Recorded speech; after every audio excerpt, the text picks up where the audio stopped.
Hello and welcome back to the channel. I hope you're having a great day, and I don't want to waste your time. So let's get straight into the stories. Story 1. Okay, my best actual nice guy moment. I went out after work in London with friends and caught the last late train back out to where I lived. Long story short, I was pretty drunk and somehow managed to fall asleep and miss my stop. I started panicking, crying, and realized that my phone battery was dead and I didn't have my housemates' numbers written down. Basically, I was fucked roughly 80 miles from home, in the middle of the night, drunk. Not great, I know, but I was very young.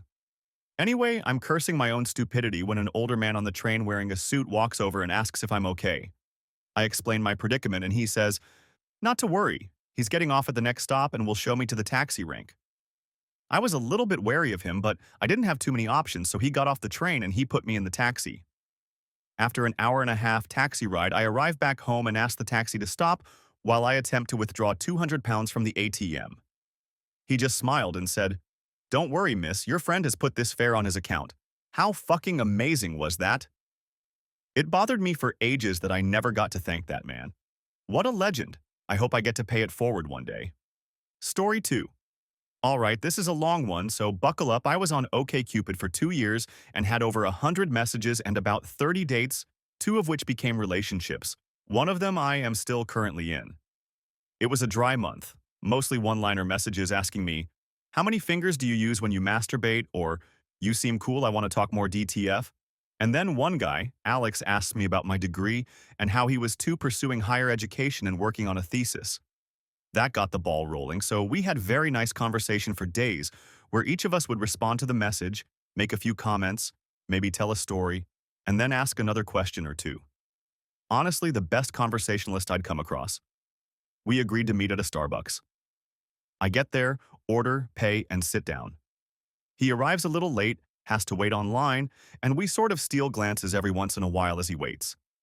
Then once he sat down, we said how nice it was to finally meet. He says, "Next time I'll give you a different time to come so I can be here to buy your drink." And I said, "That's very nice of you, but it's no problem. You don't have to buy me anything." To which he turned his whole body to face me, put his elbows on the table and said, "Thank you.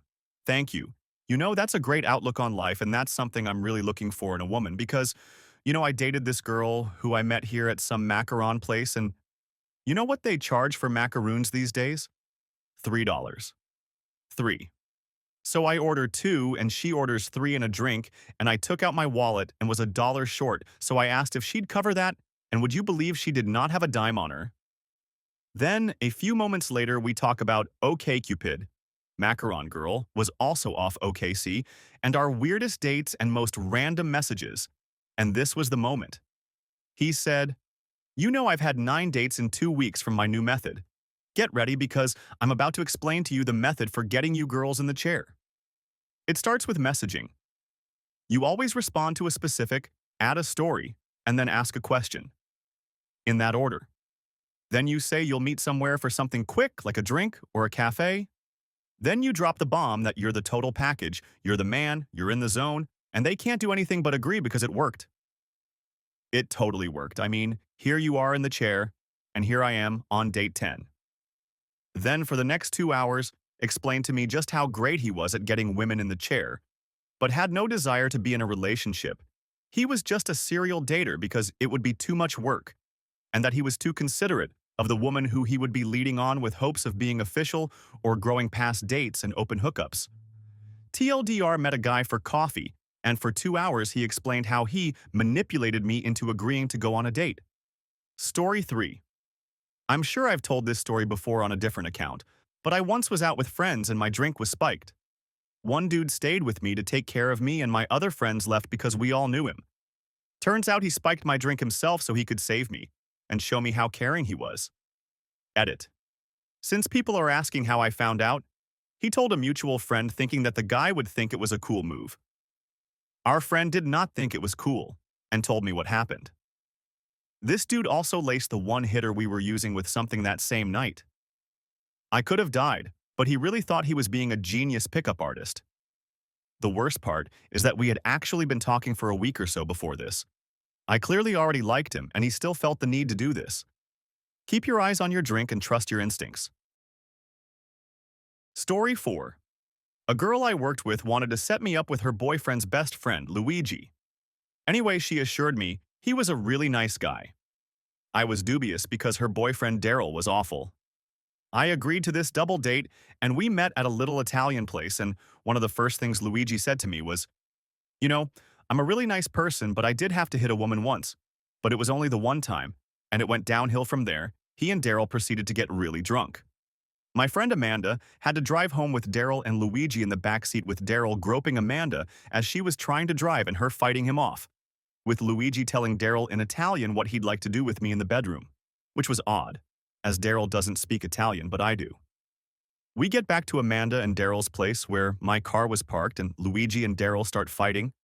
Amanda opens the door to their apartment, and Daryl and Luigi fall through the open door and continue fighting until they ended up breaking the coffee table. I still remember Amanda's face as she walked me back to my car and apologizing profusely for what happened. Story 5. This poor guy. Oh Lord. He tried so hard, I felt so bad. I tried to tell him, hell, he met my boyfriend several times.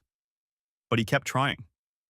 We were both part of a subculture that promotes young marriage, and he was sure I was the one at first sight. Everything you see on the cringe subreddits was him, minus the incel type shit. It was painful to watch and more painful to experience. Socks and strapped sandals, cargo zip-off pants, graphic buttons-down shirts, fedora, transition lens glasses, the works. If we were in middle school, he'd be the one with the rolling backpack who runs everywhere. All he was missing was a katana. You sit down and he sits just a little too close to you. You get up and he follows like a puppy. Well, no, because everyone loves puppies. But he follows, just a little too close. He walks you to the bathroom. He tries to carry everything for you and hold the door and talk sweet, failing on all counts. And your heart goes out to him because it's like, if someone would just give him a chance, maybe they could help him over this initial anxiety he has and maybe help fix his issues with connecting to girls. But taking him on as a project isn't really ethical, and I'm not going to break up with my boyfriend just to help a guy. Anything he overheard you mentioning, he'd try to insert himself, like Michael Scott. If he knew nothing about it, he'd tangentially and quickly steer the conversation into one of his interests. And he would call, text, email over and over and over. I hope he had an unlimited plan. The cringiest thing to happen was at a talent show. I was going to sing a duet with a guy who got nervous right before we were supposed to go on. Nice guy overheard and is happy to sweep in and save the day, except the one problem of where he doesn't know the song, and wants me to write the lyrics and music for him within the next 6 minutes before we are supposed to go on. I say no, it's okay, I'll just tell the sound guy to skip the duet. Nice guy, of course, is not okay with this, and jumps up to run to the sound guy for me. Original guy comes to the rescue and says he has regained his courage and will go on with the show. Nice guy is not okay with this, because he wants to be the hero of the night and to be singing a romantic song together. Long story short, I wind up singing a romantic duet with both original guy and nice guy at the same time. I've probably never felt as uncomfortable on stage. I escaped a few months later by switching states and changing my phone number. Story 6. During middle school, I used to sit with a group of friends at lunch, and we would play trivia games. Anyway, this guy, I'll call him John, would play with us. He was more or less part of our circle of friends and basically ran the whole trivia game. Sometimes he would even bring small prizes such as packs of gum or Hershey Kisses for the winner. No one ever asked him to. He just did. He was also always really nice. He would text me constantly and we would share personal things, venting and offering advice. Anyway, fast forward to the beginning of 9th grade. I had just broken up with my middle school boyfriend and started talking to another guy. We had hung out a few times too a few weeks after I'd gotten out of my relationship. John happened to drive by one time while we were walking around and immediately texted me about it, practically blackmailing me that he would tell all my friends I had cheated, and that if I wanted him to not, then we needed to grab a cup of coffee together and I needed to explain the situation to him, which I did over text. Fast forward some more, and I'm now dating the guy I had been talking to, and John is still talking to me about his problems and doing what friends should do when out of nowhere things get weird. He starts sending me texts or cornering me in the halls at school asking if I'd sucked my boyfriend's dick, if he's seen me naked, etc., etc. Of course, I didn't tell him anything, but then things got weirder. I leaned over one time and saw my boob, then all of a sudden had to go out of his way, had to pull me aside and tell me, because he was just being nice. He later texted me multiple times telling me why he should be allowed to see more, and how he was better than my boyfriend, and would treat me better, and we already talk about our problems, etc., etc. I said no on multiple occasions, and he just would not take it. For months, he followed me relentlessly and then pulled the whole, "I'm going to kill myself because you don't love me," and "You only don't like me because I'd actually treat you right." After that, we didn't talk for months and grew apart over the years. Now we're graduated, and I just got a text from him thanking me for my friendship and asking to go out for coffee like in the good old days. Story 7. I met a guy, let's call him Dan because that's his name, on Facebook. We had mutual friends in common, they vouched for him, and the chats we had were innocently about bands, movies, the best location for hot chocolate. We were both 23. I had PTSD at the time from a car wreck and liked the distraction of Dan's conversations. I went away to the US for 6 weeks, and he was curious about what it was like there, so the chatting intensified, with me sharing photos of different places and anecdotes about what I'd been up to. When I got home, I agreed to go on a date with him to get hot chocolate. He insisted the only day that worked was the day I'd arrived home, after a 28-hour flight. I agreed, but said it would have to be short. He ended up driving us over an hour away to get hot chocolate, warning flag 1, and then a further hour to get a nice view of the city, warning flag 2. I was nervous, but too tired to really complain, and all he did was play with my hair. After that, he'd message me every 5 minutes and insist on calling each night. A week later, I had to get surgery on my shoulder. My mom couldn't take me to the hospital, so he said he'd give me a lift. When I was there, I kept saying he'd better go, and he just lingered. The nurse came in and said to get changed into a hospital gown, everything off except panties, etc., etc. He wouldn't leave the cubicle. He said he'd see everything eventually, and so I shouldn't be shy and to let him help me undress. I kept asking him to leave, and eventually had to call the nurse to call security to get him to leave. When I woke up, Dan had blown up my phone with messages, 200 plus, that started off nice. "I hope your surgery goes well, sweetheart. I love you," to hit me back ASAP, to "You ungrateful by suck sex. I hope you're dead," to "I'm sorry. I'm just worried about your surgery. I don't know what I'd do if I lost you. You're the very best thing that's ever happened to me, and I love you so much." That freaked me out, and I sent a text that just said, "Leave me alone, please," and then never replied. Dan showed up at the hospital in the morning, and I just pretended to be asleep. He stayed for 4 hours. Each time the nurse came in, I just pretended to be out of it, then pass back out. He'd wait outside my house for hours, for weeks afterwards. He bought us tickets to go to America, promised a fully paid trip, including a trip to Vegas, because he didn't want to wait to get married. I'd physically hung out with him twice. He created fake Facebook profiles using a badly photoshopped photo of us together. Dan, you were a bloody creep. Story 8. So I was young and started a new part-time job. One of the guys who worked there took an interest in me. He was cute, but very shy and quiet. We started talking, and after a few months had our first date. We dated for roughly 2 months before we slept together, my first time. He came over the next day and said he was getting back together with his ex. So we couldn't see each other anymore. He said our time together was mainly about sex, so it shouldn't be a big deal that we still worked together. WTF? Turns out he had broken up with his ex the day of or before our first date. The creepiest part is that he had worked at that job for months before I did and never mentioned to anyone that he had a girlfriend. He had intended to cheat, replace her, before he even had someone in mind. Now he's been single forever and still posts on Facebook about how women don't appreciate him or overlook him despite all he has to offer. He has had a sexual harassment scandal at every job he's worked at that I'm aware of. Story 9.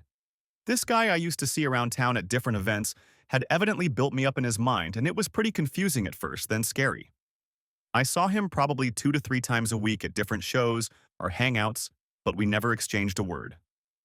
Someone introduced us once, but then we both moved on. He added me on FB, and we would chat a bit on there about shows, Cox's life, people we were dating, etc. I started to get serious with someone and would mention my partner's name here and there, talk about what we did over the weekend. Eventually, the guy starts sending me obscene messages, telling me his sexual fantasies and what he thinks my skin would feel like, etc. I asked him to stop and he wouldn't, and instead suggested I only wanted him to stop because the guy I was seeing was controlling. I told him to get lost, kindly at first, then more forcefully. I told my partner about what was going on and he expressed a lot of concern and offered to talk to the guy, but I wanted to handle it. He messaged me later to tell me when he saw my partner going to work at night, even noting, "He wore S flannel shirt today, right?" He would message me about how I looked really good when he saw me from his car while I was walking in my neighborhood. I let my partner know that this guy knew where we lived and worked, so we should be careful. It was stressful, but I outed him to our mutual friend, and it died down. Story 10. Oh, so thanks to a combination of low self-esteem and being a people pleaser, I managed to attract several of them in high school. One of them tried to coerce me into having sex with him since he'd bought me really nice jewelry that I didn't ask for my birthday. Another asked me out twice and continuously pestered me, pointing out that my reasons for turning him down were invalid. But by far the worst was a guy I will call Mark, who I had been good friends with since middle school. Most of his friends were girls, and throughout high school, he would complain how no girls ever liked him, and his friends would all turn him down even though he treated them so well. Nice guys finished last and all. Mark would talk about how he'd treat his girlfriend like a princess and swore that he'd never break up with her. Fast forward to the spring of senior year of high school, and we start dating. Red flag 1. He told me he loved me around 1 week in. Red flag 2. He really liked hearing his own voice and talking about his own interests, and got annoyed whenever I'd talk about my life. As summer drew to an end, we agreed to try a long-distance relationship since I'd be going to college in a different country. Mark became increasingly demanding of my time and complained when I couldn't spend all my evenings Skyping with him because I needed to study or wanted to make some college friends.